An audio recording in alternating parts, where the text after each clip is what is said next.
sadly, a freedom rider and early member of Nashville's 1960s civil rights movement, passed away at 81.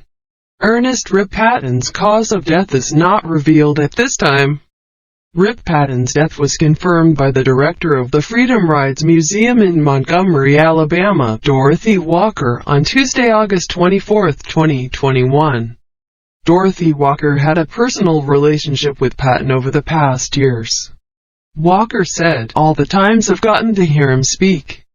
I've seen young people in the museum sitting near with him so engaged, and I've seen not so young people leave the museum in tears because they came in contact with him. He was just so artful with storytelling, and not in a way that made you focus on the horrible parts of the story. He always made you feel the hope."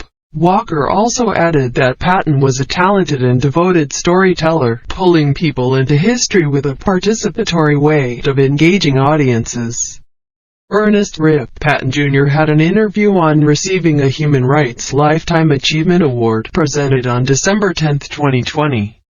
At the Tennessee celebration of International Human Rights Day in Nashville, Tennessee. There is no report about Ernest "Rip" Patton's cause of death, but we are waiting for more official information. So stay with us. Ernest "Rip" Patton Jr.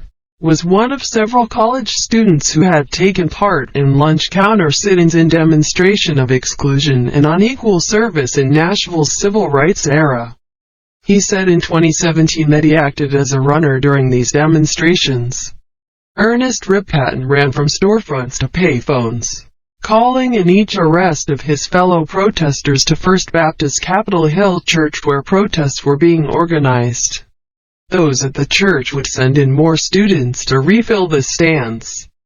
He was one of the 3,000 college students who moved to the Nashville courthouse steps in a silent, non-violent protest after the attack of a black civil rights attorney's home in 1960. Patton also participated in the Freedom Ride to Jackson, Mississippi, and was arrested in 1961 upon arrival when he was 21. He had left Nashville without telling his mother then. She found out after a family friend saw images of his arrest on television. After his arrest, Patton was one of 14 students expelled from SU for participation in the Freedom Rides.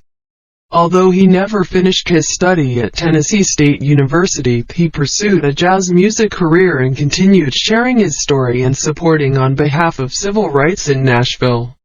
According to the Freedom Rides Museum, Patton and the other students eventually were awarded honorary doctorate degrees by SU. Please subscribe my channel and post comments.